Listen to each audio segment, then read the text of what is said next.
It's the 3rd of May and local council elections are taking place across the country. Ealing, of course, is no different. We're here in Ealing Broadway outside of Percival House to take a glimpse of what's going on in terms of the vote count and hopefully to speak to some of the candidates. Let's go check it out.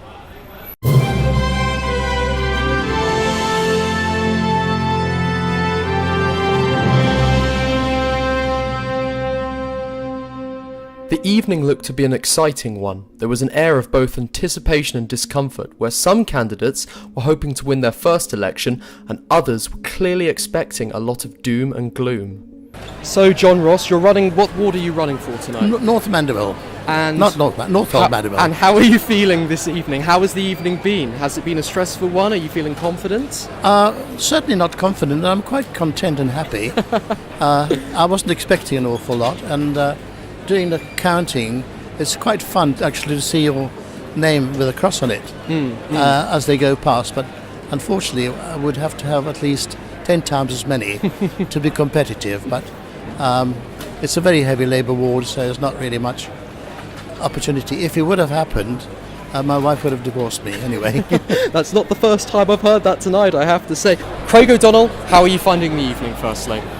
Pretty nerve-wracking, but to be honest, I'm enjoying it. I was here 4 years ago and didn't get in, but I think I've got a better chance this time. So it's cautiously optimistic, I can now, say that. On one hand, the Lib Dems you could say, they only do have 4 councillors at the moment. Yes. However, they are, of the 3 parties who actually have councillors in the borough, they are the only party that's pro-EU, essentially. Do you feel that could benefit them in these elections? Yes, especially in areas like Ealing Common, which did about 70% Remain. So that's quite good. But potentially at the end of the night, we could become the main opposition in Ealing because of other seats going different ways. So many councillors in particular were all too aware of this latter point and, as such, were not in the mood for entertaining the media. I'm joined by Hitesh Taylor at the moment, who is a councillor for East Acton. He's also a cabinet member for the Borough of Ealing. Hitesh, how are you feeling this evening? Confident? Nervous? I was nervous earlier on today, but having seen some of the sampling, I think I'm probably very quietly confident, or is the phrase cautiously optimistic. And regarding your own ward, what do you expect? What are you expecting for this evening? We should return 3 Labour councillors again today. That's the expectation. We've had 3 for the last 2 terms, and we expect that to return today. I think the voters will have come out and endorsed the Labour message wholeheartedly again, and I think that's been reflected across Ealing as a whole tonight as well. I'm joined by Lib Dem candidates Alistair Mitten and Nigel Backeye. Gentlemen, could you talk a bit about your wards firstly? What wards do you represent? We're standing in Elthorne ward, which a very diverse ward, covers a large part of West Ealing, Hanwell and all the way down to Boston Manor Tube. And how are you feeling about this evening? Confident? Nervous? It's, as I say, a very diverse ward, so it's very difficult to tell. I'd like to comment on your online campaign. Obviously, you've already mentioned to me that neither of you has actually been in charge of it, but nonetheless, you've touched upon some rather pertinent points. For example, the apparent closure of both Ealing and Southall police stations as basically designed by Mopac. Obviously, I feel that's probably been a way in which you've attracted many voters, but also of all of the 3 essentially main parties who realistically have any chance of getting a number of seats in this election, you are the only party that's pro-EU. Do you feel that has in any way helped you?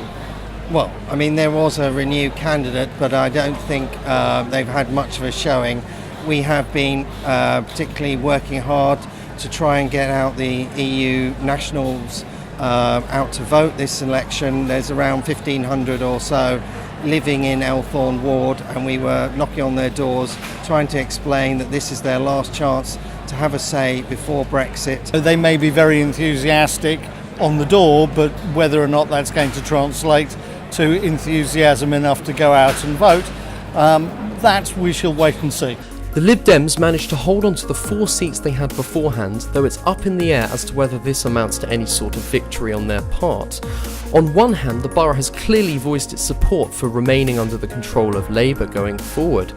Despite this then, it appears as though they were able to successfully fend off this tide of red from taking the few seats that they already had.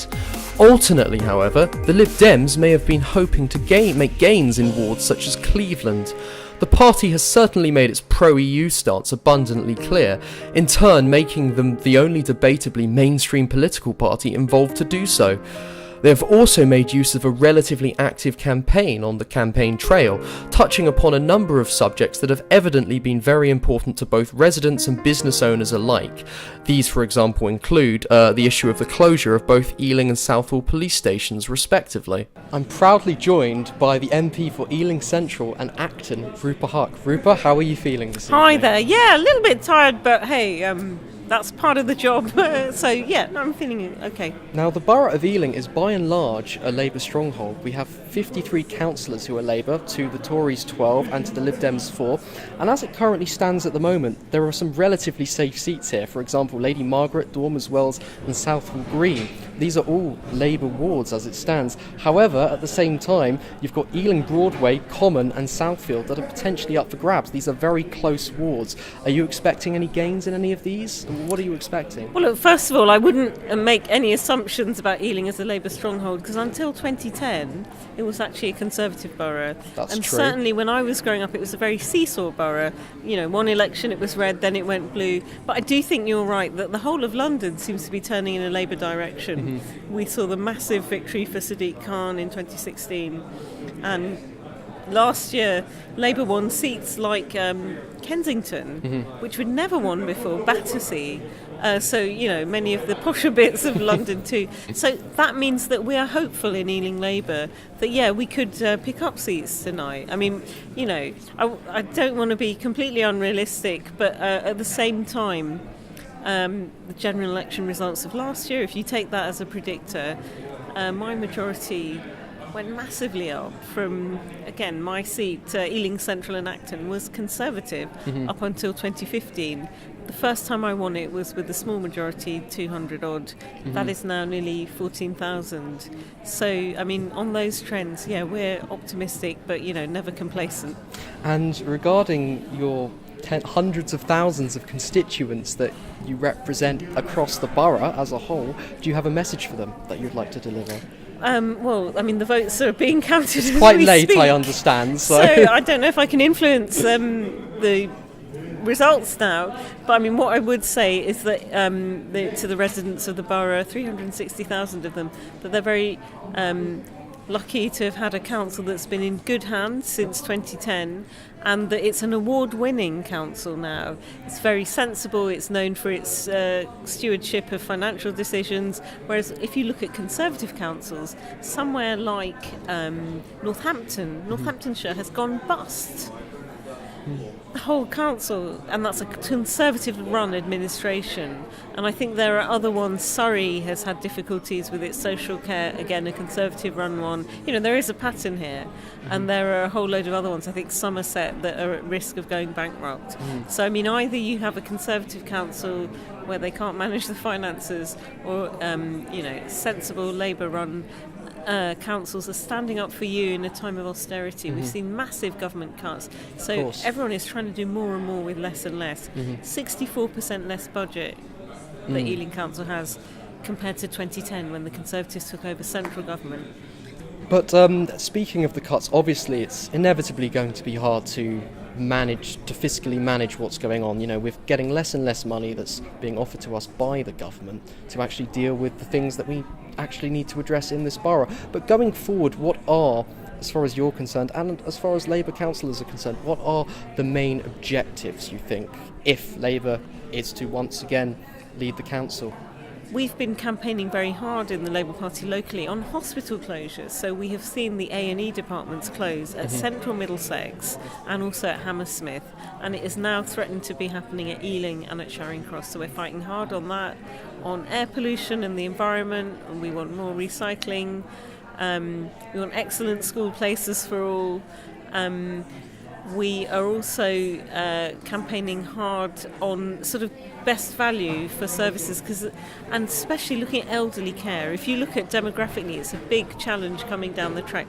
Uniquely also, Ealing Labour has passed a motion to protect EU citizens and to protect our residents against a hard Brexit. So those are the sort of policies we're fighting on. But you're absolutely right that we've got a very clever Conservative government that sort of manages to displace all the burden of its cuts onto local government. So then people blame their Labour council, and it's Labour councils that have had the axe to their services and budgets more than anyone else.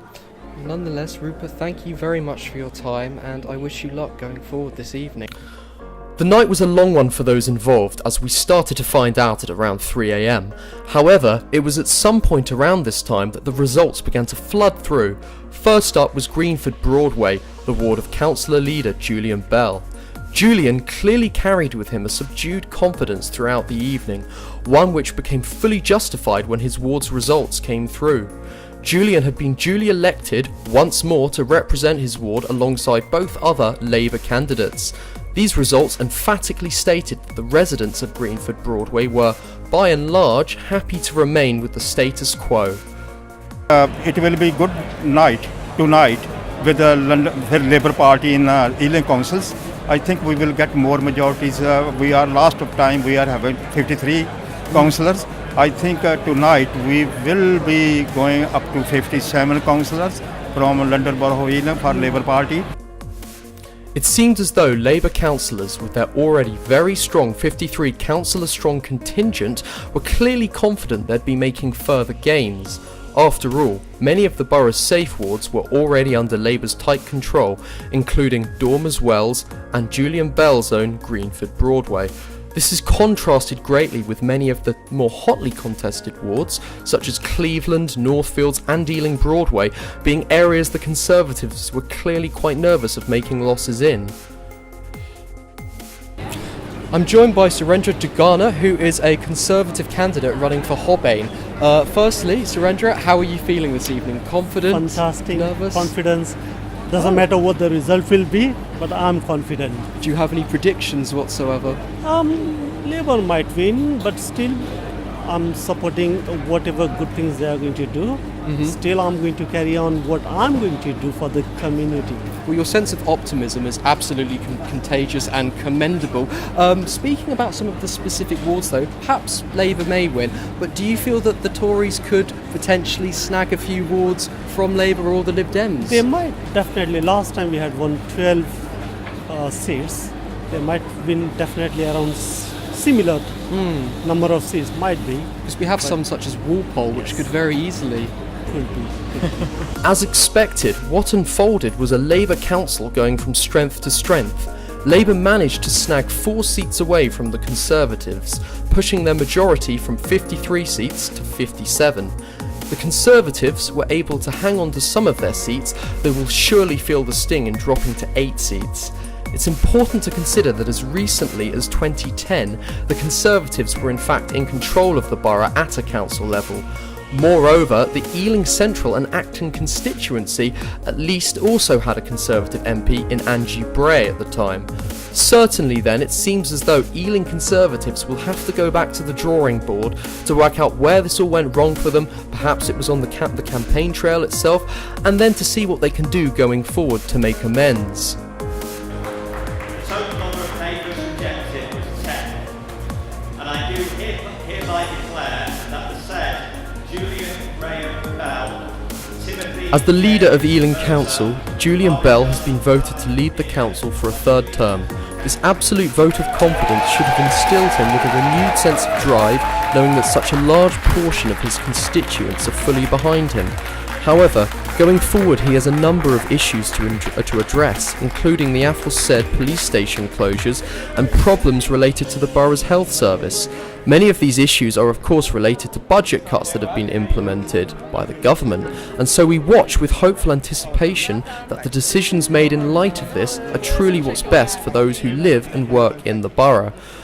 We at Exposure Box TV offer our congratulations to Julian Bell and wish him well going forward. To see our interview with Julian Bell, please click on the link below. No, thank you.